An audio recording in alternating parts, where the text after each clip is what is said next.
నమస్కారం.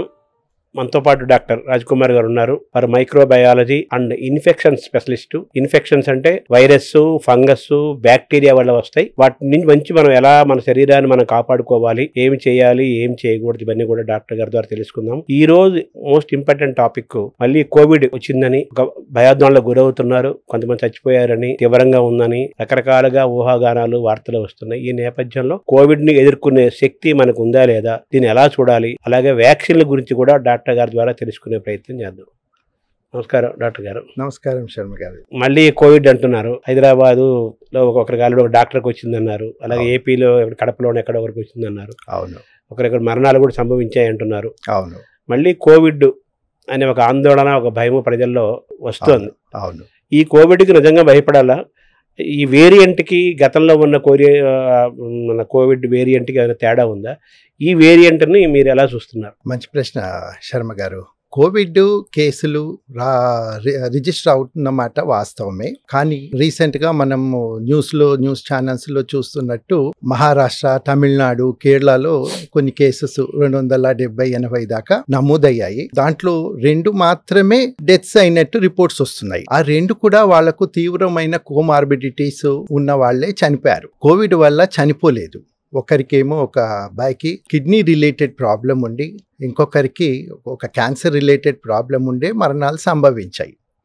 బట్ ఇప్పుడున్న కేసెస్ నమోదైన వాటన్నిటిలోనూ తీవ్రంగా ఉన్న రిపోర్ట్స్ మాత్రం ఎక్కడి నుంచి లేదు. తర్వాత ఇప్పుడున్న కోవిడ్కి ఇంతకుముందు ఉన్న కోవిడ్కి డిఫరెన్సెస్ అంటే తేడాలు ఏంటంటే, ఇప్పుడున్న కోవిడ్ వేరియంట్ కొత్తగా ఇప్పుడు మనం అందరు చూస్తున్నట్టు JN1 వేరియంట్ అన్న ఒక కోవిడ్ మన దేశంలో ఎక్కువగా చూస్తున్నాం. దీని పూర్వోత్తరాలు పరీక్షిస్తే ఇది మన ఒమిక్రాన్ అన్న ఒక వైరస్ సబ్లైనేజ్ నుంచి వచ్చిన ఒక వైరస్. BA.2.86 అన్న ఒక వైరస్ నుంచి వేరియంట్ నుంచి డిరైవ్ అయినదే ఇది JN1. ఇది పెద్దగా సివియర్ డిసీజెస్ అయితే కాజ్ చేయట్లేదు. బట్ ఇది వ్యాప్తి చెందటం అంటే ఒకరి నుంచి ఒకరికి స్ప్రెడ్ చేయటం మాత్రము దీని ఇంతకు ముందు వేరియంట్స్ కన్నా 1.5 టైమ్స్ ఎక్కువగా ఉన్నట్టు రిపోర్ట్స్ చెప్తున్నాయి. అంటే చాలా వేగం ఎక్కువ ఉంటుంది, వేగంగా స్ప్రెడ్ అవుతుంది. అంటే దీంట్లో ఉన్న కొన్ని ప్రత్యేక లక్షణాలు ఏంటంటే, మనకు ఈ వైరస్ ఒక బాడీలోకి ఎంటర్ కావాలంటే ఒక ఇంపార్టెంట్ ప్రోటీన్ ఉంటుంది. ఎస్ ప్రోటీన్ అంటారు దాన్ని, అంటే స్పైక్ ప్రోటీన్ అంటారు. ఈ ప్రోటీన్ లో చాలా చేంజెస్ వచ్చేసి దీనికి ఉన్న స్పెషాలిటీ ఏంటంటే, ఈ JN1 వేరియంట్ కి ఇది మన కణాలకు అంటే మన సెల్స్ కు అటాచ్మెంట్ అయ్యి ఇంకా సెల్స్ లో పెనట్రేషన్ బాగా అవుతుంది. ప్లస్ మన ఇమ్యూన్ సిస్టమ్ ని ఎస్కేప్ అయ్యే పవర్ కూడా దీనికి ఎక్కువగా ఉంది. దీని వల్ల అది మన శరీరంలో ఈజీగా ఉండిపోయి ఒకరి నుంచి ఒకరికి కూడా ఫాస్ట్ గా స్ప్రెడ్ అయ్యే అవకాశాలు ఎక్కువగా ఉన్నాయి. కానీ ఎవరిలోనూ ఇది తీవ్రమైన వ్యాధి కానీ తీవ్రమైన వ్యాధి లక్షణాలు కానీ కలగజేసినట్టు ఎక్కడా రిపోర్ట్స్ అయితే లేవు. సో అంటే ఈ కొత్తగా వచ్చిన ఈ కోవిడ్ వేరియంట్ గురించి మనం పెద్దగా భయపడాల్సిన అవసరం, ఆందోళన చెందాల్సిన అవసరం లేదని మీ మాటలు బట్టి అర్థం చేసుకోవాలి. But at the same time cautious గా ఉండాలి. ఈ వేరియంట్ కి వేగంగా ఫాస్ట్ గా వెళ్లే లక్షణం ఉంది కాబట్టి మనం జాగ్రత్తలు తీసుకోవాలి. ఖచ్చితంగా శర్మ గారు. ముఖ్యమైనది ఏంటంటే, ఈ కోవిడ్ వైరస్ కున్న ఒక స్పెషాలిటీ ఏంటంటే, ఇది కంటిన్యూస్ గా చేంజ్ అవుతూ ఉంటుంది. ముటేషన్స్ అంటే వేరియంట్స్ కంటిన్యూస్ గా ఇప్పుడు మన శరీరంలోకి ఎంటర్ అయిన తర్వాత ఒక వైరస్ ఎంటర్ అవుతుంది, బయటకు వచ్చేటప్పుడు ఇంకొకటి అవుతుంది. ప్లస్ ఈ వైరసెస్ అంతా ఏంటంటే ఇచ్చిపుచ్చుకుని ఉదార స్వభావం ఎక్కువ వీటిల్లో. వాటి పార్ట్నర్స్ కంతా వీటి జీన్స్ ఇవ్వటము, వాటి జీన్స్ ఇవి తీసుకోవటము, ఇలా కంటిన్యూస్ గా చేంజ్ అవుతుంటాయి. వాటి ఉద్దేశం చేంజ్ అయ్యే ఉద్దేశం ఏంటి అంటే సర్వైవల్ అంతే. వాటికి ఎక్కడ మనకు ఒక సివియర్ డిసీజ్ కాజ్ చేయాలి, మనకు ఒక వ్యాధి కాజ్ చేయాలి, మనకు తీవ్రమైన వ్యాధి కలగజేయాలని వాటి ఉద్దేశం కాదు. స్ట్రగ్లింగ్ ఫర్ ఎగ్జిస్టెన్స్ అంతే. దాంతో అవి ఏమవుతుంది, అవి ఆ స్ట్రగుల్ కోసము ఆ చేంజెస్ అవుతూ ఉంటాయి. ఈ చేంజెస్ లో ఒక్కొక్కసారి ఆ వచ్చే కొత్త వైరస్ వీక్ గా ఉండొచ్చు, అది అక్కడికక్కడే చనిపోవచ్చు. కానీ ఎమర్జ్ అయ్యే వైరస్ చాలా పవర్ఫుల్ గా తయారయ్యి మన ఇమ్యూన్ సిస్టమ్ ని మోసం చేసేదిలా కూడా ఉండొచ్చు. సో ఇప్పుడున్న వేరియంట్స్ అయితే అంత ప్రమాదకరమైనవి కాదు. సో భయపడాల్సిన, ఆందోళన పడాల్సిన అవసరం ఏం లేదు. వచ్చే వేరియంట్స్ కూడా లెస్ లైక్లీ, అంత సివియర్గా వచ్చే అవకాశాలు కూడా చాలా తక్కువ. ఎందుకంటే మనము ఇలాంటిదే ఒక ఇన్ఫ్లుయెన్జా వైరస్ ఉంటుంది. ఇన్ఫ్లుయెన్జాకు దీనికి తేడా ఏంటంటే, ఇన్ఫ్లుయెంజా చాలా ఫాస్ట్గా మ్యుటేషన్ అవుతుంది. ఇన్ఫ్లుయెంజా కంపేర్ చేస్తే దీని మ్యుటేషన్ రేట్ కొద్దిగా తక్కువ.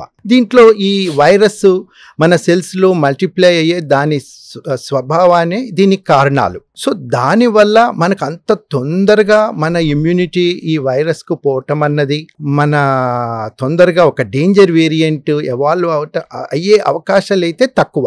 కానీ ఎంత అవకాశాలు తక్కువ ఉన్నప్పటికీ మన జాగ్రత్తలో మనము ఉండటం ఎంతకైనా మంచిది.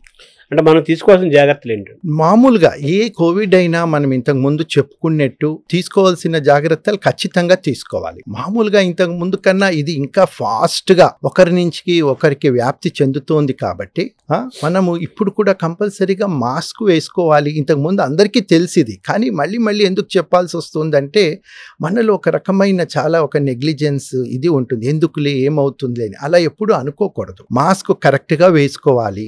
వీలున్నంత వరకు మనం దగ్గేటప్పుడు మనకు జబ్బు ఉంటే మనం దగ్గేటప్పుడు కొన్ని జాగ్రత్తలు తీసుకొని దగ్గాలి. అంటే ఇలా కాకుండా మనం దగ్గేటప్పుడు ఎదుటి మనిషి ఎవరైనా దగ్గుతుంటే కొంచెం డిస్టెన్స్ పాటించటము. తర్వాత దగ్గినప్పుడు ఆ ఉమ్ము తాలూకు ఆ సలైవ డ్రాప్లెట్స్ అక్కడ ఇక్కడ పడుంటాయి కాబట్టి అవి మనం టచ్ చేసే ఛాన్సెస్ ఉంటుంది. కాబట్టి మళ్ళీ అవి టచ్ చేసి మన మొహము ముక్కు టచ్ చేసుకుంటే వైరస్ వ్యాప్తి చెందే అవకాశం ఉంటుంది. కాబట్టి చేతులు బాగా కడుక్కోవటం, మంచి ఆహారం తీసుకోవటము, హెల్తీ లైఫ్ స్టైల్ పాటించటము. ఆల్రెడీ మనకి ఎటువంటి కోమార్బిడిటీస్ అయినా ఎవరికైనా ఉండినట్టయితే, అంటే sugar patients, BP patients, heart patients జాగ్రత్తగా మందులు తీసుకొని, షుగర్ ఉన్న వాళ్ళు అవి కంట్రోల్ చేసుకుని, ఆస్మా పేషెంట్స్ జాగ్రత్తగా తీసుకుని, ఇలాంటి మామూలుగా ఎప్పుడు తీసుకునే జాగ్రత్తలే తీసుకుంటే చాలా మటుకు దీన్ని వ్యాప్తి చెందకుండా అరికట్టవచ్చు. సో అది ఎంత ఫాస్ట్గా స్ప్రెడ్ అయిందంటే దానికి అవకాశాలు ఎక్కువైపోతాయి చేంజ్ అవ్వటానికి. ఇప్పుడు 10 మందికి స్ప్రెడ్ అయితే అది 10 సార్లు మారుతుంది. అదే 1000 మందికి స్ప్రెడ్ అయింది అనుకోండి, దానికి 1000 సార్లు మారే అవకాశాలు వస్తాయి. దాంతో ఆ 1000సారి మార్పు చెందినప్పుడు అది సివియర్గా అయ్యే అవకాశాలు ఎక్కువగా ఉంటాయి. సో మనం కూడా వైరస్ ఫాస్ట్గా స్ప్రెడ్ కాకుండా, దాన్ని అనవసరంగా దాన్ని కూడా మనం ఇరిటేట్ చేయకుండా, దానివల్ల మనం ఇరిటేట్ కాకుండా జాగ్రత్తగా ఉండేట్లయితే అది ఎంత తక్కువగా స్ప్రెడ్ అయితే అంత తక్కువగా మార్పు చెందే ఛాన్సెస్ ఉంటుంది, అంత తక్కువగా అది ప్రమాదకరిగా మారే అవకాశాలు ఉంటాయి. ఈ వైరస్లకి హోస్ట్గా మారకూడదు.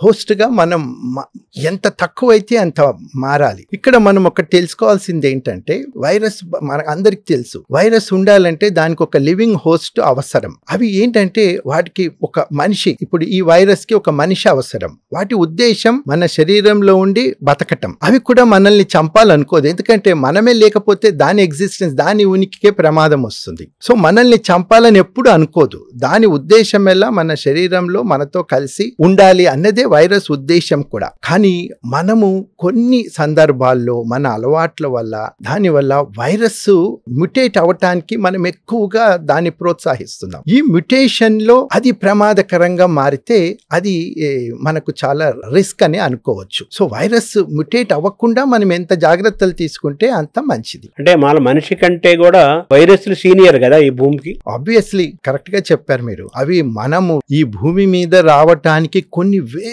సంవత్సరాల ముందు నుంచి ఉన్నాయి. అండ్ మనం ఎక్స్టింక్ట్ అయిపోయిన తర్వాత కొన్ని వేల సంవత్సరాల దాకా వైరస్లు ఉంటాయి, ఖచ్చితంగా ఉంటాయి. సో ఈ భూమి గురించి, వాతావరణం గురించి, ఎలా బతకాలన్న దాని గురించి మనకన్నా వైరస్లకు చాలా బాగా తెలుసు. More experienced and knowledgeable. Very much and very intelligent.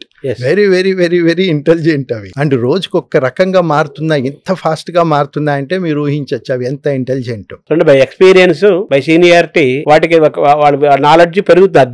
Game లో బాగా ఆరితేరుతుంటాయి ఖచ్చితంగా. మరి అంత ఫాస్ట్ గా అవి మారుతున్నాయి. ఎప్పటికప్పుడు వాటి నాలెడ్జ్ అవి అప్డేట్ చేసుకుంటున్నాయి. వాటికి తెలుసు ఇప్పుడు వీళ్ళు వ్యాక్సిన్ తీసుకుంటున్నారు, వ్యాక్సిన్ తో యాంటీబాడీస్ వస్తాయి, ఇప్పుడు మనం ఈ యాంటీబాడీస్ నుంచి ఎస్కేప్ అవ్వాలి అంటే ఈ యాంటీబాడీస్ మనల్ని చంపేస్తాయి అంటే మనం మారాలి. అంటే చూడండి వాటిలో ఎంత వరకు వాటికి థింకింగ్ ఉంటుంది అన్నది మనం ఆలోచించాలి. తను తాను రక్షించుకోవడం కోసం, తన ఉనికిని తాను కాపాడుకోవడం కోసం ఖచ్చితంగా స్టెప్పులు వేయాలి. అన్ని స్టెప్పులు వేస్తుంది.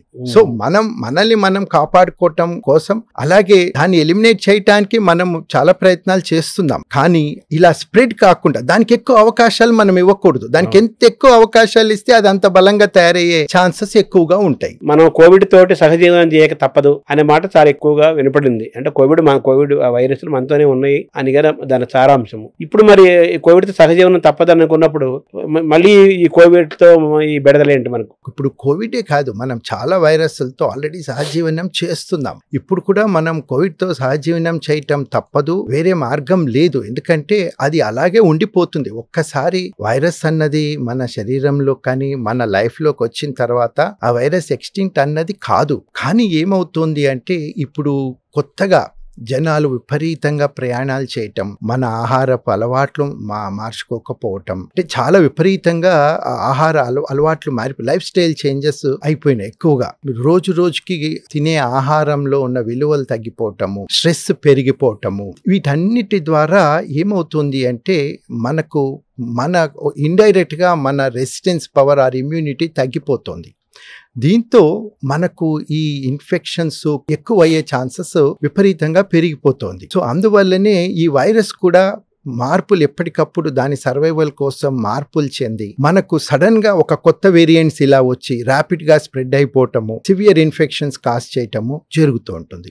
ఇప్పుడు మనం ఆల్రెడీ వ్యాక్సిన్లు తీసుకున్నాము, అనేక డోసులు తీసుకున్నాము, మనలో ఇమ్యూనిటీ లెవెల్స్ బాగా పెరిగాయని, యాంటీబాడీస్ ఉన్నాయని మనం అనుకుంటున్నాం కదా. అటువంటిప్పుడు దీన్ని ఎలా చూడాలి? ఇప్పుడు ఈ కొత్త వేరియంట్ మనకి మధ్య జరిగే ఫైట్. ఆల్మోస్ట్ చాలా మంది వ్యాక్సిన్స్ తీసుకున్నారు. ఇప్పుడు కొత్తగా వచ్చినప్పుడు చాలా మంది 2 డోసులు 3 డోసులు కూడా తీసుకున్నారు. చాలా మందికి అప్పుడు పరీక్షలు కూడా చేశాము. యాంటీబాడీ లెవెల్స్ కూడా ఉన్నాయి. ఇప్పుడు antibody levels to some extent ఇప్పుడు గ్రాడ్యువల్ గా తగ్గిపోతూ ఉంటుంది. ఇప్పుడు మనం ఇక్కడ వ్యాక్సిన్స్ గురించి మనకు చర్చలో వచ్చింది కాబట్టి ఇప్పుడు ఇన్ఫ్లుయెన్జా గురించి ఒక్క నిమిషం మనం మాట్లాడుకుంటే, ఇన్ఫ్లుయెన్జా వైరస్ ఏంటి అంటే ఫ్లూ వైరస్ అంటాం. అది ఎప్పటికప్పుడు ఇంకా ఫాస్ట్ గా ముటేట్ అయిపోతూ ఉంటుంది, ఎప్పటికప్పుడు చేంజ్ అయిపోతూ ఉంటుంది. కోవిడ్ కన్నా చాలా ఫాస్ట్, కరోనా వైరస్ కన్నా చాలా ఫాస్ట్ గా మ్యూటేట్ అవుతూ ఉంటుంది. అందుకే ఇన్ఫ్లుయెన్జా వైరస్ కి ప్రతి ఒక్క సంవత్సరం కొత్త వ్యాక్సిన్ యూజ్ చేస్తారు. అంటే ఆ సంవత్సరం ఏ వేరియంట్స్ ఆర్ ఏ స్ట్రెయిన్స్ అయితే ఉన్నాయో వాటిని కనుక్కొని దానికి వ్యాక్సిన్ తయారు చేస్తారు. అందుకే ఫ్లూ షాట్స్ అని తీసుకుంటుంటారు. అది ప్రతి ఒక్క సంవత్సరం మనం తీసుకోవాల్సిన అవసరం ఇన్ఫ్లుయెన్జాకు ఉంటుంది. కానీ కోవిడ్ అంత ఫాస్ట్ గా మ్యూటేట్ కాదు. అయినప్పటికీ ఇప్పుడు ఉన్న స్టడీస్ ప్రకారము మనం అప్పుడు తీసుకున్న వ్యాక్సిన్ ఇప్పుడు ఉన్న కొత్త వేరియంట్స్ కు డెఫినెట్ గా మరి పూర్తిగా మనకు డిసీజ్ అంటే మనకు ఇన్ఫెక్షన్ రాకుండా కాపాడకపోయినప్పటికీ సివియర్ డిసీజ్ కాకుండా అయితే ఖచ్చితంగా మనకున్న ఇమ్యూనిటీ ఖచ్చితంగా హెల్ప్ అవుతుందని చాలా స్టడీస్ చెప్తున్నాయి. సో మనకి ఇంకా ఇమ్యూనిటీ అది న్యాచురల్ ఇన్ఫెక్షన్ ద్వారా ఉండొచ్చు, మనం తీసుకున్న వ్యాక్సిన్స్ ద్వారా ఉండొచ్చు. ఖచ్చితంగా ఇప్పటికైతే ఇమ్యూనిటీ ఖచ్చితంగా అందరికీ ఉంది. సో ఇప్పుడు వైరస్ కూడా మైల్డ్ ఉన్నప్పటికీ మనకున్న ఇమ్యూనిటీ ద్వారా ఖచ్చితంగా సివియర్ డిజీజ్ ఎవరికైనా వచ్చే అవకాశాలు చాలా తక్కువ. COVID-19 తీసుకున్న వ్యాక్సిన్లతో పాటు కొంతమంది, ఎక్కువ మంది కాదు, కొంతమంది ఫ్లూ కూడా వ్యాక్సిన్లు తీసుకుంటారు. అవి మళ్ళీ కాపాడవు అది విషయంలో. ఫ్లూ వ్యాక్సిన్ అంటే ఏ వ్యాక్సిన్ ఆ వైరస్ నే కాపాడుతుంది శర్మ గారు. ఇప్పుడు ఫ్లూ వ్యాక్సిన్ అంటే ఓన్లీ ఇన్ఫ్లుయెన్జా వైరస్ నుంచి మాత్రమే మనకు ప్రొటెక్షన్ ఉంటుంది. ఇప్పుడు ఇప్పుడు ఫర్ ఎగ్జాంపుల్ పోలియో వ్యాక్సిన్ తీసుకుంటాం, అది పోలియో నుంచి మాత్రమే మనకు ప్రొటెక్షన్ ఉంటుంది. ఇప్పుడు కొత్తగా ఇప్పుడు ఏంటంటే ఈ ఫ్లూ కొంచెం సివియారిటీ తగ్గించడానికి 60 ఏళ్ళు పైబడ్డ వాళ్ళంతా ఎవరీ ఇయర్ ఫ్లూ వ్యాక్సిన్ తీసుకోవటం మంచిది అన్నది ఒకటి చాలా మటుకు సజెస్ట్ చేస్తున్నాం. అంటే మన నేషనల్ ఇమ్యునైజేషన్ ప్రోగ్రామ్ లో లేదు, ఏదైనా కోమార్బిడిటీస్ ఉండి అంటే షుగరు, బీపీ, హార్ట్ ప్రాబ్లము, ఇలాంటి క్యాన్సర్ ఇలాంటి ఉన్న వాళ్ళు 50 సంవత్సరాల పైబడిన వాళ్ళు, లేకపోతే అందరూ 60 సంవత్సరాల పైబడిన వాళ్ళు ఫ్లూ వ్యాక్సిన్స్ తీసుకోవాలి. కానీ COVID-19 వ్యాక్సిన్ ఇది కొత్త వైరస్ కాబట్టి మనకు ఈ వ్యాక్సిన్ తీసుకున్న తర్వాత ఇంకా చాలా మందికి ప్రొటెక్షన్ సఫిషియెంట్ గా ఉంది. ఒక్క సెకండ్ వేవ్ తర్వాత మనం ఏదైతే చూసామో అప్పుడు సెకండ్ వేవ్ తర్వాత అంత సివియర్ కోవిడ్ అడపా మనం ఇలా సడన్ గా కేసెస్ పెరగటము, ఒక 5-6 రోజులు ఏదో హడావిడి జరగటము, మళ్ళీ కేసెస్ తగ్గిపోవటం, ఇలా 3-4 సార్లు జరిగాయి. మనకి ఇదేం కొత్తది కాదు. ఇప్పుడు కూడా ఈ హడావుడి ఇంకొక 5-6 రోజుల్లో అయిపోవచ్చు కూడా. కానీ ఎంతైనా మనం ఇలాంటిది ఒకటి వచ్చినప్పుడు మనము పాత ఎక్స్పీరియన్స్ దృష్టిలో పెట్టుకొని జాగ్రత్తగా ఉండటం ఎంతైనా మంచిది. ఈ కొత్త వేరియంట్ తాలూకు సిమ్టమ్స్ ఏంటి? కొత్త వేరియంట్ తాలూకా సిమ్టమ్స్ ఏంటి అంటే ప్రధానంగా మనకు ఇంతకు ముందు కోవిడ్ లక్షణాలు లాగానే జ్వరము, థ్రోట్ పెయిన్ అంటే సోర్ థ్రోట్ అంటారు, కొంతమందికి దగ్గు, విపరీతమైన ఒళ్ళు నొప్పులు, జలుబు లాంటి లక్షణాలు కాకుండా ఇలాంటి ఆల్ ఇంతకు ముందు ఉన్న కోవిడ్ లక్షణాలే కాకుండా ఇప్పుడు కొత్తగా మనకు అబ్డామినల్ రిలేటెడ్ కొన్ని సిమ్టమ్స్, అంటే కడుపు నొప్పి, కొంతమందికి విరోచనాలు అవ్వటము, ఇలాంటివి కూడా కనిపిస్తున్నాయి ఇప్పుడు ఈ కొత్త వేరియంట్లో. పాత వేరియంట్లో ఉన్న లక్షణాలతో పాటు మనకు చాలా మందిలో కడుపు నొప్పి రావటము, వాళ్ళలో విరోచనాలు అవ్వటం, ఇలాంటివి కూడా మనం తరచూ చూస్తున్నాం. బట్ ఎంతైనా ఈ లక్షణాలు చాలా తక్కువ తీవ్రతగా చూస్తున్నాము. కానీ చాలా మంది కొంచెం అలసిపోవటం లాంటివి, బాగా వీక్నెస్, ఇలాంటి లక్షణాలు ఎక్కువగా చూస్తున్నాం. మామూలు వాళ్ళకైతే ఈ సిమ్టమ్స్ ఉంటాయి. అలాగే షుగరు, బీపీ, మిగతా ఏదైనా వేరే ఉన్న వాళ్ళు ఇంకా అప్రమత్తంగా ఉండాలా? వాళ్ళు ఏం చేయాలి? షుగర్ పేషెంట్లు, బీపీ షుగర్ పేషెంట్స్ ఉన్న వాళ్ళు ఆల్రెడీ వాళ్ళ ఇమ్యూనిటీ బాగా తక్కువగా ఉంటుంది. ఇది వైరస్ ఇప్పుడు దాని తీవ్రత, దాని లక్షణాలు తక్కువ తీవ్రంగా ఉన్నప్పటికీ షుగర్ కంట్రోల్ లేని వాళ్ళు, కొంతమంది మనకు ఇమ్యూనో సప్రెసివ్ డ్రగ్స్, షుగర్ కూడా ఒక ఇమ్యూనిటీ తక్కువ చేసే ఒక వ్యాధి. వీళ్లకు కొంచెం లక్షణాలు ఎక్కువ తీవ్రతగా ఉండే అవకాశాలు ఎక్కువగా ఉంటాయి. సో వాళ్ళు ఇలాంటి వీలున్నంత వరకు మేము పేషెంట్స్ చెప్పే జాగ్రత్తలు ఏంటంటే, ఎక్కువ బయటికి పోకండి. ఇలాంటి సందర్భాల్లో వీళ్ళు బయటికి పోకుండా బయటికి వెళ్ళిన వాళ్ళు ఇంటికి జబ్బు తీసుకొచ్చే అవకాశాలు ఉంటాయి. సో అలా వచ్చినప్పుడు బయట ఇలాంటి సందర్భాల్లో వాళ్ళకు కొంచెం దూరంగా ఉండటం, మీ షుగరు, మీ ఇతర ఆస్తమా, మిగతా ప్రాబ్లమ్స్ ఏమైనా ఉంటే వాటికి మందులు కరెక్ట్ టైంకి వేసుకొని కొంచెం డైట్ కంట్రోల్ అది చేసి వాటిని అంతా జాగ్రత్తగా కంట్రోల్ చేసుకుంటే చాలా మటుకు వాళ్ళు కూడా ఈ సిమ్టమ్స్ తీవ్రతను తక్కువగా పెట్టుకోవడానికి అవకాశాలు ఎక్కువగా ఉంటాయి. ఇప్పుడు మన ఇమ్యూనిటీ లెవెల్స్ పెంచుకోవడానికి మనం ఎటువంటి ఆహారం తీసుకోవాలి, ఏమేం చేయాలి, ఏం చేయకూడదు? ఇప్పుడు చాలా మటుకు మనం చూస్తాం, లైఫ్ స్టైల్లో చాలా మందికి ఆహారపు అలవాట్లు విపరీతంగా మారిపోయాయి. బయట తినటం ఎక్కువైపోయినాయి. కొత్త కొత్త ఆహారాలు, కొత్త కొత్త ఆహారశాలలు, కొత్త కొత్త హోటల్స్ పుట్టుకొచ్చాయి. ఇప్పుడు ప్లస్ ఈ ఇంటికి ఫుడ్ ఇంటికే తెచ్చిచ్చే చాలా మంది యాప్స్ అవి అన్నీ ఉన్నాయి. దీనివల్ల హెల్తీ ఫుడ్ కన్జ్యూమ్ చేయటం అన్నది చాలా వరకు తగ్గిపోయింది. సో ఇలాంటి సందర్భాల్లో ఇలాంటి జంక్ ఫుడ్, మోస్ట్లీ మైదాతో చేసిన ఏ ఐటమ్ అయినా, మైదా ఐటమ్స్ అంటే బేకరీ ఐటమ్స్, చాట్స్ ఐటమ్స్ లాంటివి ఎప్పుడు ఒక్కసారి తింటే పర్లేదు, అవి రెగ్యులర్ గా కన్జ్యూమ్ చేయటము. తర్వాత ఈ పిజ్జాలు, బర్గర్స్, ఇవన్నీ ఏంటంటే ఈ మైదా, పామ్ ఆయిల్ ఇలాంటివి వాడతారు. వీటిలో ఎటువంటి పోషక విలువలు ఉండవు. వాటి వల్ల మన శరీరానికి ఎటువంటి ఉపయోగం ఉండదు. ఓన్లీ రుచి, క్యాలరీస్ యాడ్ ఆన్ అవ్వటం. సో దీనివల్ల ఏమవుతుందంటే మన బాడీకి ఆ ఎక్స్ట్రా ఫ్యాట్ అది అయ్యి ఇండైరెక్ట్ గా మన ఇమ్యూనిటీ తగ్గిపోతుంది.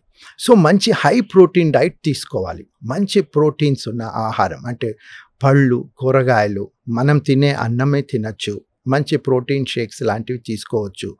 ఫ్రూట్స్ తినచ్చు, పప్పు ఇలాంటివి, ఆకుకూరలు, మంచి ప్రోటీన్ ఉన్న ఫుడ్, మనం హోమ్ మేడ్ ఫుడ్ ప్రిఫరబ్లీ తీసుకుంటే, పళ్ళు, కూరగాయలు లాంటివి తీసుకుని, ఇలాంటి జంక్ అంటే మనము కొన్ని ఫాస్ట్ ఫుడ్ సెంటర్స్ ఉంటాయి. ఈ ఫాస్ట్ ఫుడ్ సెంటర్స్ లో కూడా వాళ్ళు ఎక్కువగా సాసులు లాంటివి అవి వాడతారు. అవి కూడా అనే లాంగ్ రన్ ఆరోగ్యానికి మంచిది కాదు. ఇండైరెక్ట్ గా మన ఇమ్యూనిటీని డౌన్ చేస్తాయి. ఇప్పుడు ఇలాంటి పరిస్థితుల్లో మనకు వేరే ఏదైనా జబ్బులు వచ్చాయనుకోండి, మన ఇమ్యూనిటీ ఇంకా లో అవుతుంది. అలా కాకుండా మంచి ప్రోటీన్ డైట్, ఫ్రూట్స్, వెజిటేబుల్స్ ఉన్న డైట్ తీసుకుని ఇలా జంక్ ఫుడ్ దూరంగా ఉన్నట్టయితే చాలా మటుకు మనల్ని మనం కరోనా రాకుండా చూసుకోవచ్చు. ఒకవేళ దురదృష్టవశాత్తు మన శరీరంలోకి అది ఎంటర్ అయినా దాని తీవ్రత చాలా తక్కువగా ఉండే అవకాశాలు మాక్సిమం ఉంటాయి. సో జంక్ ఫుడ్ తో పాటు మీరు చెప్పినట్టుగా బయట ఫుడ్ అవాయిడ్ చేసి ఇంటి ఫుడ్ తీసుకోవడం అనేది వీలైనంత వరకు అవకాశం ఉన్న వాళ్ళు ఇంటి ఫుడ్ తినడం అనేది మంచిది అంటారా? ఖచ్చితంగా. ఎందుకంటే మనం ఇంటి ఫుడ్ లో వీలున్నంత వరకు ఎంత వాళ్ళైనా ఫస్ట్ మంచి క్లీన్లీనెస్ మెయింటైన్ చేస్తాం. వీలున్నంత వరకు మంచి ఐటమ్సే వాడతాం. ఎక్కడ స్టోరేజ్ ఉండదు. బయట ఫుడ్ లో వాళ్ళు ఎప్పుడు ఎక్కడ స్టోర్ చేసి ఉంటారో, ఏది వాడతారో వాళ్ళ మెయిన్ ఉద్దేశము టేస్ట్ అంతే. వాళ్ళు ఎటువంటి పోషక విలువలు ఉండాల్సిన అవసరం వాళ్ళకు ఉండదు. అట్రాక్ట్ చేయాలంటే సో అది ఓన్లీ టేస్ట్ కే ఇంపార్టెన్స్ ఇస్తారు. సో ఇంటి ఫుడ్ తీసుకుంటూ మంచి పౌష్టికమైన ఆహారం తీసుకుంటే ఒకటి మనం ఖచ్చితంగా ప్రివెంట్ చేయొచ్చు. వచ్చినా అది చాలా మైల్డ్ గా ఉండే అవకాశాలు మాక్సిమం గా ఉన్నాయి. ఇలా చూసాం కూడా మేము. ఈ ఆహార నియమాలతో పాటు వ్యాయామాలు కానీ ఇంకేమైనా అటువంటి యాక్టివిటీస్ ఏమేం చేయాలి? ఖచ్చితంగా చేయాలి సార్. ఖచ్చితంగా ఆహార యాక్టివిటీ అంటే మనం ఎప్పుడైనా ఫిజికల్ యాక్టివిటీ అన్నది మనిషికి చాలా ఇంపార్టెంట్. సో ఫిజికల్ యాక్టివిటీతో బాడీలో మనకు బ్లడ్ సర్క్యులేషన్ పెరుగుతుంది, బాడీకి అందే ఆక్సిజన్ పెరుగుతుంది, టిష్యూస్ హెల్తీగా తయారవుతాయి. ఎస్పెషల్లీ షుగర్ ఉన్న వాళ్ళకు ఇన్సులిన్ సెన్సిటివిటీ పెరుగుతుంది, షుగర్ లెవెల్స్ తగ్గుతాయి. సో ఓవరాల్గా మనము అందరూ యాక్టివిటీ అంటే మనం బీభత్సంగా జిమ్కి వెళ్ళి బరువులు ఎత్తేసి కండలు పెంచాల్సిన అవసరం లేదు. సింపుల్గా డైలీ ఒక 45 minutes to 1 hour వాకింగ్ కానీ జాగింగ్ కానీ చేసుకున్నా అది బ్రహ్మాండంగా పనిచేస్తుంది. మనకు జిమ్ అన్నది ఓన్లీ కండలు పెంచడానికి ఒక రకంగా ఉపయోగం, అంత చేస్తే మంచిదే. వాకింగ్ చేసుకున్నా చాలా మటుకు ఉపయోగంగా ఉంటుంది సార్. ఫిజికల్ యాక్టివిటీ అన్నది ఎవరికైనా ఇట్ ఈస్ ఏ మస్ట్. ప్రాణాయామం లాంటివి, యోగా లాంటివి ఇంకా ఇరుషాలకు ఉపయోగపడతాయి చాలా సార్. మన యోగా, మన ప్రాణాయామము ఇవన్నీ మనకు డెఫినెట్గా మన లంగ్ కెపాసిటీ పెంచుతుంది. వాటి వల్ల ఆక్సిజన్ కెపాసిటీ పెంచుతుంది. మన కోవిడ్లో ఉన్న ఇబ్బందే అది. ఆక్సిజన్ ఆ ఆల్వియోలార్ లెవెల్లో మనం కోవిడ్ వైరస్ ఎంటర్ అయినప్పుడు ఆ ఆల్వియోలార్ లెవెల్లో మనకు ఆక్సిజన్ సరిగ్గా అందకుండా బ్రెత్లెస్నెస్ వచ్చేసి మనకు సివియర్ రెస్పిరేటరీ డిస్ట్రెస్కి వెళ్ళిపోతాం. కానీ ఇలా వ్యాయామం, ప్రాణాయామం, యోగా ఇలా చేసిన వాళ్ళలో ఆ లంగ్ కెపాసిటీ పెరిగి వాళ్ళు ఇంకా హెల్తీగా ఉండి వాళ్ళు తొందరగా కాంప్లికేషన్స్ వచ్చే అవకాశాలు వాళ్ళకి చాలా మటుకు తగ్గుతుంది. నిజంగానే వాళ్ళ కాంప్లికేషన్ రావాలి అన్న వాళ్ళ శరీర తత్వం ఉన్నప్పటికీ కాంప్లికేషన్స్ డిలే అవ్వచ్చు ఆర్ లెస్ సివియర్ అవ్వచ్చు. సో ఖచ్చితంగా మన ప్రాణాయామం, యోగా అన్నది సైంటిఫికల్లీ ప్రూవన్. డెఫినెట్లీ మనం ఇండివిజువల్గా వాకింగ్ చేయొచ్చు. రేపు ఎక్కువ కేసెస్ పెరిగితే ఇండివిజువల్గా వాకింగ్, సైక్లింగ్ అలాంటివి చేసుకోవచ్చు. లేకపోతే ఇంట్లోనే మనము శుభ్రంగా ఒక గంట సేపు యోగా కానీ వ్యాయామం కానీ చేసుకుంటే మనల్ని మనం చాలా ఆరోగ్యంగా హెల్తీగా ఉంచుకునే మ్యాక్సిమం ఛాన్సెస్ ఉంటాయి. గతంలో వ్యాక్సిన్లు తీసుకున్నప్పుడు రకరకాల కంపెనీల వ్యాక్సిన్లు తీసుకున్నాం. అయితే వ్యాక్సిన్ల వల్ల కూడా కొన్ని సైడ్ ఎఫెక్ట్ వచ్చాయి అంటారు కదా, ఎంతవరకు నిజమే? ఈ మధ్యకాలంలో ఒక కంపెనీ వ్యాక్సిన్ తీసుకోవటం వలన బ్లడ్ క్లాట్స్ ఫామ్ అవుతున్నాయి, చాలామంది చనిపోయారు అని ఒక న్యూస్ ఐటమ్ వచ్చింది. సో ఆ వ్యాక్సిన్ తీసుకున్న జనాలంతా భయపడిపోయి ఇప్పుడు డాక్టర్ల దగ్గరకు పరిగెత్తిపోయి నేను ఇప్పుడు ఈ వ్యాక్సిన్ తీసుకున్నాను మరి నాకేమైనా అవుతుందా అని భయపడుతున్నారు. ఇప్పుడు మనం కొద్దిగా ఆ వ్యాక్సిన్ గురించి చెప్పుకున్నట్టయితే ఇప్పుడు ఆ వ్యాక్సిన్ వచ్చిన ఒక సైడ్ ఎఫెక్ట్ అది నోన్ సైడ్ ఎఫెక్టే.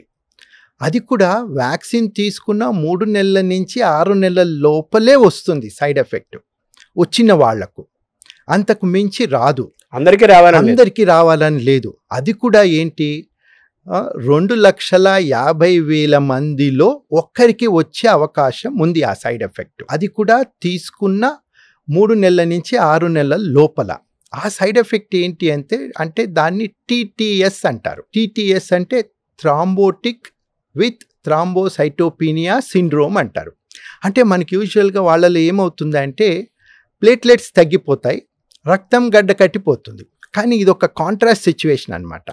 యూజువల్గా మనకు వేరే జబ్బుల్లో ప్లేట్లెట్స్ తగ్గినప్పుడు రక్తస్రావం జరుగుతుంది. బట్ ఇక్కడ ఏమవుతుందంటే ప్లేట్లెట్స్ కౌంట్ తగ్గుతుంది, రక్తం గడ్డ కట్టిపోతుంది. దాన్నే ఇంకొక పేరు ఏంటంటే VITT అంటారు. అంటే vaccine induced immune mediated thrombotic thrombocytopenia అనమాట. ఇది చాలా very very very very very rare complication. So ఇది ఏదైనా ఈ సైడ్ ఎఫెక్ట్ రావాలంటే ఫస్ట్ 6 monthsలోనే వస్తుంది. సో ఇప్పుడు వ్యాక్సిన్ తీసుకున్న వాళ్ళు కూడా ఆల్మోస్ట్ 2-3 years అయిపోయింది. ఇప్పుడు ఎవ్వరికి ఆ సైడ్ ఎఫెక్ట్ వచ్చే అవకాశం లేదు. అది కూడా వచ్చిన వాళ్ళకి రేరు. అండ్ ఈ సైడ్ ఎఫెక్ట్ అనేది చాలా వ్యాక్సిన్స్లో ఉన్నదే, ఇది ఒక్క వ్యాక్సిన్తో ఉన్నది కాదు. సో ఎవ్వరు వ్యాక్సిన్ గురించి అపోహ వద్దు. ఎప్పుడైనా ఒక ప్రోగ్రామ్ చేసినప్పుడు ఒకటి దృష్టిలో పెట్టుకోవాలి. మనం ఏదైనా RRR అంటాం. RR అంటే రిస్క్ రివార్డ్ రేషియో అంటాం. అంటే ఏదైనా ఒక పని చేసినప్పుడు, ఏదైనా ఒకటి తీసుకున్నప్పుడు దాంట్లో మనకు రివార్డ్ అంటే బెనిఫిట్ ఎంత ఉంటుంది, రిస్క్ ఎంత ఉంటుంది అన్నది మనం కంపేర్ చేసుకోవాలి. అప్పుడు ఆ టైంలో మనకు బెనిఫిట్ ఎక్కువ వ్యాక్సిన్స్ వల్ల, రిస్క్ చాలా తక్కువ. సో ఇవన్నీ దృష్టిలో పెట్టుకొని సో వ్యాక్సిన్ గురించి ఎటువంటి అపోహలొద్దు. డెఫినెట్గా ఈ మనం తీసుకున్న వ్యాక్సిన్స్ అన్నీ మంచివే. డెఫినెట్గా దానివల్ల ప్రొటెక్షన్ వచ్చింది. డెఫినెట్గా దానివల్ల మార్టాలిటీ అంటే డెత్స్ తగ్గాయి. దానివల్ల సైడ్ ఎఫెక్ట్స్ ఆర్ నెగ్లిజిబుల్, వచ్చినా చాలా తక్కువ. ఇప్పుడు ఇంత లాంగ్ 3 నెలలు 6 నెలల తర్వాత సైడ్ ఎఫెక్ట్స్ అయితే ఎవరికి రాదు. ఇప్పుడున్న పరిస్థితుల్లో మనం ఏమైనా ఎక్స్ట్రా డోసులు తీసుకోవాల్సిన అవసరం ఉందా? అవును. కొత్త వ్యాక్సిన్లు ఏమైనా రావాల్సిన అవసరం ఉందా? ఇప్పుడు ఉన్న కొత్త వేరియంట్ ఈ వ్యాక్సిన్ ఎంతవరకు పనిచేస్తుంది అన్నది ఇంకా ఎవిడెన్స్ అయితే లేదు. బట్ ఇప్పుడు ఫార్చునేట్లీ ఉన్న వేరియంట్ చాలా తక్కువ సివియారిటీతో ఉంది కాబట్టి ఇప్పుడైతే యాజ్ ఆఫ్ నౌ ఇప్పుడు కొత్తగా బూస్టర్స్ తీసుకోవాల్సిన అవసరం మన భారతదేశంలో అయితే రికమెండేషన్ మన గవర్నమెంట్ ఆఫ్ ఇండియా ఇవ్వట్లేదు. ఇప్పుడు వ్యాధి తీవ్రత కూడా తక్కువగానే ఉంది కాబట్టి మనం వ్యాక్సిన్ బాట పట్టేదానికన్నా జాగ్రత్తలు తీసుకుంటూ ఉంటే చాలా మటుకు కోవిడ్ గురించి ఎస్కేప్ అయ్యే అవకాశాలు చాలా ఎక్కువగా ఉంటాయి. Nothing to worry. సో ఇప్పుడు COVID-19 అనే దానికి ఆ పేరు పెట్టుకున్న వైరస్కు మనం శాశ్వతంగా పర్మనెంట్గా కంప్లీట్గా వ్యాక్సిన్ అనేది రావాల్సిన అవసరం ఉందా? అది వస్తుందా? అంటే కోవిడ్ అన్నది మనం ఇంతకుముందు మాట్లాడుకున్నట్టు శర్మ గారు అది మనతో ఉంటుంది, అది మారుతూ ఉంటుంది. ఈ RNA వైరసెస్ యొక్క లక్షణమే అది మారుతూ ఉంటుంది. వ్యాక్సిన్స్ అయితే మనము ఫ్లూకి ఎలా ఇప్పుడు ఫ్లూ ఉంది మనకి ఎప్పుడో 1918లోనో తర్వాత 1930s 40sలోనో అప్పుడు పాండమిక్స్ వచ్చాయి. తర్వాత పాండమిక్స్ లేవు, అబ్సల్యూట్లీ కంట్రోల్గా ఉంది. అప్పుడు మనకు ఒక 10-15 సంవత్సరాల కిందట బర్డ్ ఫ్లూ అని, ఏవియన్ ఫ్లూ అని, H1N1 అని ఇలా ఒక మనల్ని కొద్దిగా భయపెట్టినా మనం తొందరగానే వాటిని కంట్రోల్ చేయగలిగాం, ఎందుకంటే ఎఫెక్టివ్గా వ్యాక్సిన్ కనిపెట్టగలిగాం. అలాగే ఇప్పుడు మనం కోవిడ్కి కూడా మనకు కంటిన్యూస్గా వ్యాక్సిన్స్ ఉంటాయి. ప్రాబబ్లీ మనకు ఫ్యూచర్లో ఫ్లూ షాట్స్ ఎలా సంవత్సరానికి ఒక్కసారి మనం తీసుకుంటామో అలా కోవిడ్కి కూడా పీరియాడిక్గా వ్యాక్సిన్ తీసుకోవాల్సిన అవసరం వస్తుందేమో. కానీ కోవిడ్ అంత భయంకరమైన వైరస్ కాదు. కానీ మనకు ఈ ఫస్ట్ వేవ్ సెకండ్ వేవ్లో ఏంటంటే అది కొత్త వైరస్ కొత్తగా వచ్చింది కాబట్టి మనకు అంత మార్టాలిటీ అంత ఇది అయింది. కానీ ఇప్పుడు ఫ్లూ షాట్స్కి అవసరం ఉన్నట్టు అవసరం రావచ్చు, రాకపోవచ్చు కూడా, ఎందుకంటే బట్ కోవిడ్ ఉంటుంది. ఇప్పుడు మనకు కోవిడే కాదు, ఇప్పుడు రైనో వైరస్ అంటారు, అడినో వైరస్ అంటారు. ఈ చాలా మటుకు మనం చూసే ఈ జలుబు దగ్గు ఇవన్నీ వాటి వల్లనే. రైనో వైరస్ కూడా ఒక 1000 రకాలు ఉంటాయి. సో అలాగే కోవిడ్ కూడా మనతో ఉండిపోయి ఇలా చిన్నగా మనకు జలుబు అలా కాస్ చేయటం, మనం దానికి సిమ్టమాటిక్ ట్రీట్మెంట్ తీసుకోవటం, తగ్గిపోవటం జరిగే ఛాన్సెస్ కూడా ఉంది. But we have to wait and see. But డెఫినెట్గా మనం వ్యాక్సిన్ అయితే మనము ఖచ్చితంగా ఇప్పుడు మనకు ఆ టెక్నాలజీ ఉంది, వ్యాక్సిన్ అయితే మనం సులభంగా తయారు చేసుకోవచ్చు. సెకండ్ వేవ్ కొంచెం ఎక్కువ ప్రమాదమైంది కదా? ఎస్. సెకండ్ వేవ్ ఏంటంటే మనకు మెజారిటీ ఆఫ్ ది కేసెస్ కొత్త వేరియంట్, డెల్టా వేరియంట్. సో అప్పుడు కొంచెం మనకు మన శరీరానికి అది కొత్త వైరస్, ఆ వైరస్ యాక్ట్ చేసే ఇది కూడా అలాగే ఉండింది, దాని పెథోజెనిసిస్ కూడా అలాగే ఉండింది. సో దానివల్ల వ్యాధి తీవ్రత కూడా ఎక్కువగా ఉండింది. మార్టాలిటీస్ కూడా ఫస్ట్ వేవ్ కంపేర్ చేస్తే సెకండ్ వేవ్కి ఎక్కువగా ఉండింది. ఫస్ట్ వేవ్లో చాలామంది ఓల్డ్ పీపుల్కే ఎఫెక్ట్ అయింది, కానీ సెకండ్ వేవ్కి వచ్చేసరికి చాలా యంగర్ జనరేషన్ కూడా దాంతో సఫర్ అయ్యి యంగర్ జనరేషన్ కూడా చనిపోవటం జరిగింది. అది చాలా బాధాకరమైన విషయం. చిన్నపిల్లలు వృద్ధులు ఎలా ఉండాలి, ఏమేం జాగ్రత్తలు తీసుకోవాలి? అవును, చిన్నపిల్లలు వృద్ధుల్లో కూడా ఇప్పటికి కూడా ఈ వైరస్ కొద్దిగా మామూలు ఈ యంగ్ పాపులేషన్ కన్నా చిన్నపిల్లల వృద్ధుల్లో కొద్దిగా తీవ్రంగా ఎక్కువ ఉండే అవకాశాలు ఉన్నాయి. సో మనం ఇంతకుముందు మాట్లాడుకున్నట్టే వృద్ధులు అయినంత మటుకు బయటికి పోకుండా ఉండటం మంచిది. కానీ ఇంట్లో ఉన్న వేరే చిన్నవాళ్ళు బయటికి వెళ్ళి వస్తారు కాబట్టి వాళ్ళతో కొంచెం జాగ్రత్తగా ఉండటం. ఇంట్లో ఎవరికైనా దగ్గు జలుబు అలాంటిది వస్తే చిన్నపిల్లలకు వృద్ధులకి దూరంగా ఉండటం. ఎందుకంటే వాళ్ళు బయటికి పోకుండా వీళ్ళు బయటికి పోయి వ్యాధి తీసుకొచ్చి వీళ్లకు అంటగట్టే ప్రమాదం ఉంటుంది. సో అలా కాకుండా వీళ్ళు కూడా బయటికి వెళ్ళినప్పుడు జాగ్రత్తలు తీసుకోవాలి. మాస్క్ కంపల్సరీగా ధరించాలంట. మాస్క్ ధరించాలి. ఆల్రెడీ ఇప్పుడు అఫెక్ట్ అయిన దేశాలు సింగపూర్ తీసుకోండి, థాయిలాండ్ తీసుకోండి, ఆ దేశాల్లో ఆల్రెడీ అందరూ మాస్క్ ధరిస్తున్నారు. మాస్క్ ధరించటం ఎప్పటికైనా చాలా మంచిది, సేఫ్ మెథడ్. సో ఇప్పుడు ఇలాంటి పరిస్థితుల్లో బయటికి వెళ్ళినప్పుడు మనం ఇప్పుడు క్రౌడెడ్ ప్లేస్కి వెళ్ళినప్పుడు mask simple method for prevention. Mask ధరించి వెళ్తే వాళ్లకు వచ్చే అవకాశాలు తక్కువ, వాళ్ళు వచ్చి ఇంట్లో వాళ్ళకు కూడా స్ప్రెడ్ చేసే అవకాశాలు తక్కువగా ఉంటాయి. ఎందుకంటే మనకు వైరస్ ఎంటర్ అయిన తర్వాత ఇన్క్యుబేషన్ పీరియడ్ అని ఒక 5-6 days ఉంటుంది. ఆ టైంలో మనకు పెద్దగా లక్షణాలు ఉండవు. ఆ టైంలో కూడా ఒక్కొక్కసారి మనము వ్యాప్తి చెందే ఛాన్సెస్ ఉంటాయి. సో మనం కొద్దిగా ఈ చిన్న చిన్న జాగ్రత్తలు తీసుకుంటే చాలా మటుకు ఈ వైరస్ కంటైన్ చేయొచ్చు. అది సేమ్ టైం మనం ఇంతకు ముందు చెప్పుకున్నట్టు అది దానికి ఎక్కువ అనవసరంగా అది మ్యూటేట్ అయ్యే అవకాశాలు దానికి ఇవ్వకూడదు. గ్యాదరింగ్స్ ఎలా చూడాలి? గ్యాదరింగ్స్ ఇప్పటికైతే జాగ్రత్తలు తీసుకుంటూ చిన్న చిన్న గ్యాదరింగ్స్ చేసుకోవచ్చు. ఇప్పటికైతే మనకు ఎటువంటి అలాంటి గ్యాదరింగ్స్ చేయకూడదు అని, బట్ వీలున్నంత వరకు. ఇప్పుడు ఏదో చాలా ఇంపార్టెంట్ గ్యాదరింగ్ అయితే ఫైన్, మనం ఊరికే మనం ఏదో 10 సంవత్సరాలకు కలిసాము. పెళ్లిళ్ళ సీజన్ కూడా ఉంది కదా, ఫంక్షన్స్. ఇంకా పెళ్లిళ్ళ సీజన్ అంటే అది వీలున్నంత వరకు జాగ్రత్తలు తీసుకుంటూ as of now guide lines ప్రకారము అది చేయొచ్చు. ఇప్పుడు ఏదో మనం ఊరికే ఏదో చాలా రోజుల తర్వాత కలిసాము, ఒక గ్యాదరింగ్ పెట్టుకుందాం. ఇలా లాస్ట్ టైం కోవిడ్ లో ఇలా గ్యాదరింగ్ చేసుకుని కోవిడ్ తో సఫర్ అయిన వాళ్ళు చాలా మంది ఉన్నారు. ఇలా అనవసరమైన గ్యాదరింగ్స్, అనవసరమైన ట్రావెల్ తక్కువగా చూశారు. అనవసరమైన గ్యాదరింగ్స్,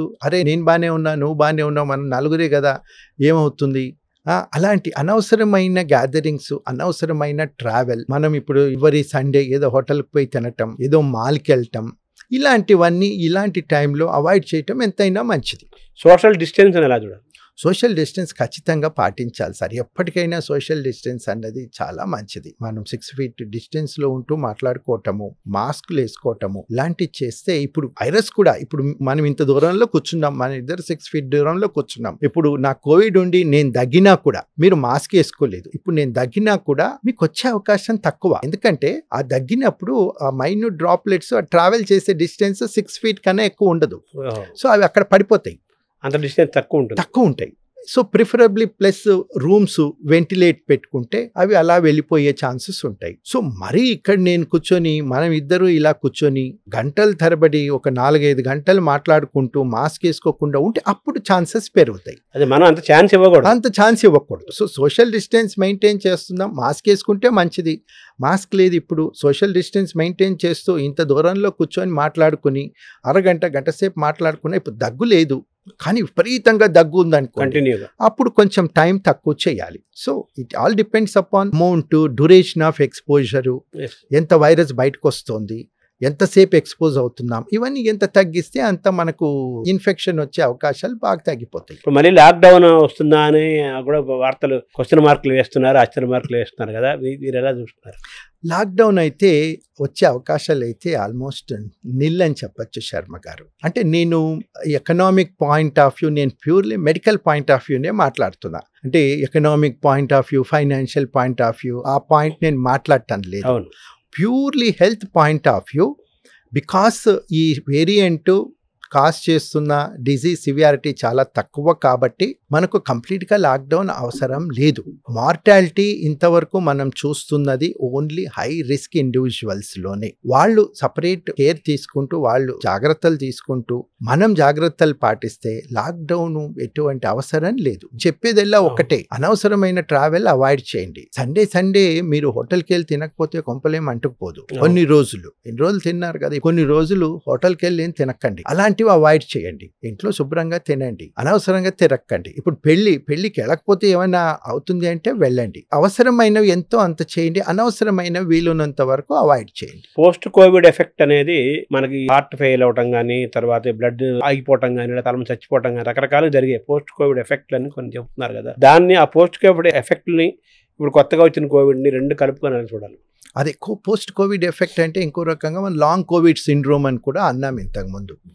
లాంగ్ కోవిడ్ సిండ్రోమ్ అంటే ఇప్పుడు ఎనీ వైరస్, మీరు చికెన్ గునియా తీసుకోండి, చాలా రోజులు జాయింట్ పెయిన్స్తో సఫర్ అవుతారు. డెంగ్యూ జ్వరం వచ్చి తగ్గిన వాళ్ళు చాలా నెలల తరబడి బాగా వీక్నెస్తో సఫర్ అవుతారు. ఇలాగే కోవిడ్లో కూడా దాని పెథోజెనెసిస్ అలా చూసుకుంటే లాంగ్ టర్మ్ చాలా ఈ వీక్నెస్ రావటము, కొంతమందికి షుగర్ అటాక్ అవటం, అది వేరే డిఫరెంట్ కారణాలు ఉండొచ్చు. అంటే అప్పుడు యూజ్ చేసిన మందులు ఉండొచ్చు, మన శరీరంలో జరిగే ఇమ్యూనాలజికలీ మీడియేటెడ్ చేంజెస్ ఉండొచ్చు. ఇప్పుడు కోవిడ్ అంతా ఇవన్నీ ఎలా అంటే ఒక వైరస్ కానీ ఏదైనా కానీ ఇప్పుడు మన బ్యాక్టీరియాలో వెళ్ళి సెల్స్ని డైరెక్ట్గా డ్యామేజ్ చేసే దానికన్నా అవి యాంటీజెన్స్కి మన శరీరం, మన ఇమ్యూన్ సిస్టమ్ రియాక్ట్ అవుతుంది కదా, యాంటీబాడీస్. ఈ యాంటీజెన్ యాంటీబాడీ రియాక్షన్ మధ్యలో జరిగే డ్యామేజ్ ఎక్కువ ఉంటుంది అన్నమాట. అన్నమాట. వీటిని ఇమ్యూన్ మీడియేటెడ్ ప్రాబ్లమ్స్ అంటారు. ఇలాంటి ఒక సివియర్ కోవిడ్లో ఇలాంటివన్నీ ఉంటాయి కాబట్టి ఇవన్నీ మనం దృష్టిలో పెట్టుకుంటే కొద్దిగా కొన్ని స్టడీస్లో కొంతమందికి అవన్నీ డైరెక్ట్గా కోవిడ్కే లింక్ అయినట్టు ఎక్కడ స్పెసిఫిక్ దాఖలాలు లేవు. వీళ్ళందరికీ అదర్ రిస్క్ ఫ్యాక్టర్స్ కూడా ఉన్నాయి. కోవిడ్ టైంలో జరిగిన ట్రీట్మెంట్ ఇవన్నీ కలిస్తే కొంతమందికి ఎక్కువైనాయి. కానీ ఇప్పుడు 2 సార్లు కోవిడ్ వచ్చి ఇప్పుడు కొత్తగా JN.1 వేరియంట్తో మళ్ళీ కోవిడ్ వచ్చిన అలాంటి ప్రమాదం ఏమైనా ఉంటుందని అయితే ఇప్పుడు ఎటువంటి ఎవిడెన్సెస్ లేవు, ఉంటుందని నేను కూడా అనుకోను. సో ఈ కోవిడ్ కాన్సెప్ట్లో కోవిడ్ రిలేటెడ్గా యాంటీబయాటిక్స్ యూసేజ్ ఎలా చూడాలి? ఇప్పుడు దగ్గు, జలుబు, జ్వరం అనగానే బయట మనము ఎడాపెడి యాంటీబయాటిక్స్ వాడేస్తున్నాం. అదొక అన్ఫార్చునేట్ సిచ్యువేషన్. మన భారతదేశంలో మనం చూసుకుంటే ఈ యాంటీబయాటిక్ మిస్యూజ్ అన్నది నన్ను అడిగితే కోవిడ్ కన్నా భయంకరమైన ప్రాబ్లంగా నేను చెప్తాను. మనకి యాంటీబయాటిక్ రెసిస్టెన్స్ ఎంత పెరిగిపోతుంది అంటే అంత తీవ్రంగా పెరిగిపోతుంది. ఫ్యూచర్ జనరేషన్స్కి అసలు యాంటీబయాటిక్సే ఉండవు. చాలా మటుకు మనకు వచ్చే దగ్గులు, జలుబులు ఇవన్నీ వైరస్ రిలేటెడ్ ఉంటాయి. అంటిల్ అన్లెస్ మనము ఒక సెకండరీ ఇన్ఫెక్షన్ ఏదైనా డాక్యుమెంట్ చేస్తే, లేకపోతే అది బ్యాక్టీరియల్ రిలేటెడ్ ఇన్ఫెక్షన్ అని ప్రూవ్ చేస్తే తప్ప అనవసరమైన యాంటీబయాటిక్స్ వాడటం ఎంతైనా అవాయిడ్ చేయాలి. కోవిడ్లో కూడా మనం విచ్చలవిడిగా యాంటీబయాటిక్స్ వాడాం. కోవిడ్ ఒక వైరస్ ఇన్ఫెక్షన్. యాంటీబయాటిక్స్ ఎలాంటి పని చేయవు. దానికి ఉన్న యాంటీవైరల్సే ఎంతవరకు పనిచేస్తాయో మనకు తెలియదు. అయినా అప్పుడు వేరే ఆప్షన్ లేదు కాబట్టి కొన్ని వాడాం మనం యాంటీవైరల్స్. సో అనవసరమైన యాంటీబయాటిక్స్ వైరల్ ఇన్ఫెక్షన్స్లో వాడటం మాత్రం చాలా మటుకు నిషేధించాలి. మన గవర్నమెంట్ ఆఫ్ ఇండియా కూడా చాలా సీరియస్గా ఉన్నారు ఈ విషయం మీద, యాంటీబయాటిక్ రెసిస్టెన్స్ మీద. ఇది చాలా సివియర్ ప్రాబ్లం. కోవిడ్ అయినా థియరిటికలీ మనం మాట్లాడుకుంటే ఒక రోజు ఎక్స్టింక్ట్ అవుతుందేమో, కానీ మనం జాగ్రత్త తీసుకోకపోతే, ఈ రోజు మనం జాగ్రత్త పడకపోతే మాత్రం యాంటీబయాటిక్ రెసిస్టెన్స్ అన్నది మనల్ని ఫ్యూచర్లో దారుణంగా దెబ్బతీసేది మాత్రం 100% అని నేను చెప్తాను. సో ఇప్పుడు ఈ కోవిడ్ కాన్సెప్ట్లో మీరు ఏదైనా చిన్న చిన్న సిమ్టమ్స్ అనిపిస్తే, కోవిడ్ దగ్గరగా ఉన్న సిమ్టమ్స్ అనిపిస్తే మీరు ప్రిస్క్రైబ్ చేసేది ఏంటి? సిమ్టమాటిక్ ట్రీట్మెంట్ ఇవ్వాలి సార్. పేషెంట్కి ఏముంటుంది? జ్వరం ఉంటుంది, జలుబు ఉంటుంది, గొంతులో ఇరిటేషన్ ఉంటుంది, దగ్గు ఉంటుంది.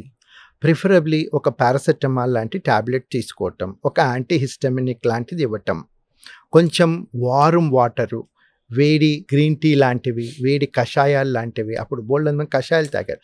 Definitely that is helpful. కషాయం తాగితే మనకు థ్రోట్ ఇరిటేషన్ తగ్గుతుంది.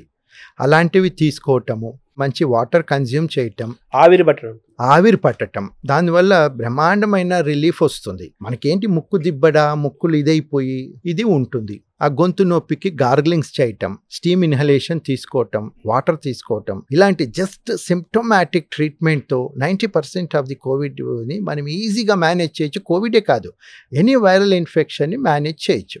అంటిల్ అండ్ అన్లెస్ మనకు టెంపరేచర్ మరి 104, 105 డిగ్రీలు ఉంది అండ్ ఏదైనా ఇన్ఫ్లుయెన్జా అని ఒక బ్యాక్టీరియా ఉంటుంది. అది యూజువల్గా ఏంటంటే ఇలాంటి సిచ్యువేషన్స్లో అది మన థ్రోట్ని అఫెక్ట్ చేస్తుంది. స్ట్రెప్టోకాకస్ అని ఒక బ్యాక్టీరియా ఉంటుంది. ఇలాంటిది ఏదైనా ఇన్ఫెక్షన్ మనకు ఉంది, దాని లక్షణాలు ఏమైనా కనిపిస్తే తప్ప యాంటీబయాటిక్స్ మాత్రం వాడకూడదు శర్మ గారు. సో డాక్టర్ని మనం సంప్రదిస్తే సరిపోతుంది. మరి మనకు ఖచ్చితంగా డాక్టర్ని సంప్రదించేదాకా మాత్రము మనము సిమ్టమాటిక్ ట్రీట్మెంట్, డోలో ఇలాంటిది, లేకపోతే any paracetamol tablet, team inhalation, మన చిన్న చిన్న చిట్కాలు పాటిస్తే it is more than sufficient. So ఈ కొత్త వేరియంట్ గురించి మనం కంగారు పడాల్సిన అవసరం లేదు, భయపడాల్సిన అవసరం ఏం లేదు. ఎటువంటి లాక్డౌన్లు వచ్చే పరిస్థితి లేదు. ప్రస్తుతం మనం తట్టుకునే పరిస్థితులు మనం ఉన్నాము. అయితే మనం క్రమశిక్షణ పాటించాలి, జాగ్రత్తలు తీసుకోవాలి. ఆహారము, వ్యాయామం, సోషల్ డిస్టెన్సు, ఇటువంటి చిన్న చిన్న క్రమశిక్షణలు పాటిస్తూ మరి ఏదైనా చిన్న చిన్న సిమ్టమ్స్ ఉంటే చెప్పినవి వాడుకుంటే సరిపోతుంది అంటారు. అంతే కదా? ఖచ్చితంగా శర్మ గారు. మీరేమైనా సింగిల్ మెసేజ్ అని చెప్పాలనుకుంటున్నారా ఈ టైంలో? కోవిడ్ గురించి ఎవరు భయపడకండి. వ్యాక్సిన్ గురించి ఎవరు ఆపోహలొద్దు. కోవిడ్ అంత భయంకరమైన జబ్బు కాదు. దాన్ని మనం ఇరిటేట్ చేసేది వద్దు. దాన్ని మనం ఎంత ఇరిటేట్ చేస్తే అది మనల్ని అంత ఇరిటేట్ చేస్తుంది. దాన్ని ఇరిటేట్ చేయకూడదంటే దానికి అనవసరంగా మ్యూటేట్ అయ్యే ఛాన్సెస్ మనం ఇచ్చేది వద్దు. దాన్ని ప్రశాంతంగా బతకనిద్దాం, మనం ప్రశాంతంగా బతుకుదాం. ఛాన్సెస్ అంటే ఏంటి? మనం అంటే స్ప్రెడ్ కాకుండా చూసుకోవాలి. అది ఎంత స్ప్రెడ్ అయితే అంత మ్యూటేషన్. అంతే. మనం అనవసరంగా అంటే మాస్కులు వేసుకోవడము, సోషల్ డిస్టెన్స్. అంతే. ఇప్పుడు మరి ఒక్కరికి వచ్చింది అనుకోండి కోవిడ్, ఆ కోవిడ్ అతను ఇంకో 100 మందికి స్ప్రెడ్ చేయకుండా ఉంటే మనం 100 మ్యుటేషన్లు కాపాడిన వాళ్ళు అవుతాం. ఆ 100 మ్యుటేషన్లో మన దురదృష్టవశాత్తు ఇంకోటి ఏదో డేంజర్ మ్యుటేషన్ అయిందంటే ఇది కోవిడ్ అన్నది అది మంచి వైరస్, దాన్ని ప్రశాంతంగా బతికినిస్తే అది మనల్ని ప్రశాంతంగా బతికినిస్తుంది. పిల్లిని పులి చేయకూడదు మనం. అంతే, అందుకే స్ప్రెడ్ ఆపాలి అంటారు. లాక్డౌన్ ఉద్దేశం కూడా అదే, స్ప్రెడ్ ఆపటం. ఎందుకంటే ఎంత స్ప్రెడ్ అయితే ఆ వైరస్ అంత వైలెంట్గా మారుతుంది. అది వైలెంట్గా మారకుండా మనం చూసుకుంటే చాలు. దాన్ని సైలెంట్ చేయాలి. దాన్ని సైలెంట్ చేయాలి. Thank you. Very nice.